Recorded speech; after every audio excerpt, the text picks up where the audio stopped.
मुख्यमंत्री पाखक जावाई जड़े कैबिनेट मंत्री हिसाब से सुजोग मिलू ना समस्या उपस्थापन करने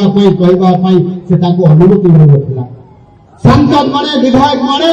विजु जनता दल वरिष्ठ नेता माने मुख्यमंत्री तत्कालीन समय जावाई तो बहुत दूर कथा कहीं पहुंची पार नथिले आज जदि आम देखा परिवार आज सुपुत्र जय बाबू यशस्वी प्रधानमंत्री नरेंद्र मोदी आदर्श अनुप्राणित हो भारतीय जनता पार्टी रे आज योगदान से तार कारण हूँ से जानी जय भंतिया बाबू जानी मोदी जो विकास मोदी जो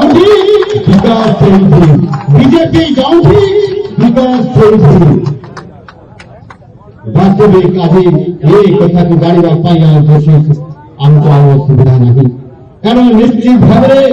आमर भारतीय जनता पार्टी बीजेपी सब विकास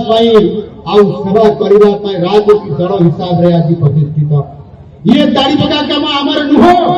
आमर आखि खूब बड़ आमर मन बड़ आमर कर्म भी बड़ आम लोक सब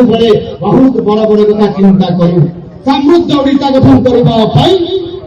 एवं समृद्ध नुआपड़ा जिला को गठन करने योजना करूँ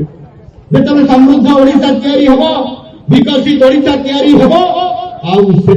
नुआपड़ा जिला को बाद दे आम समृद्ध ओडिशा समृद्ध आम विकसित ओडिशा कर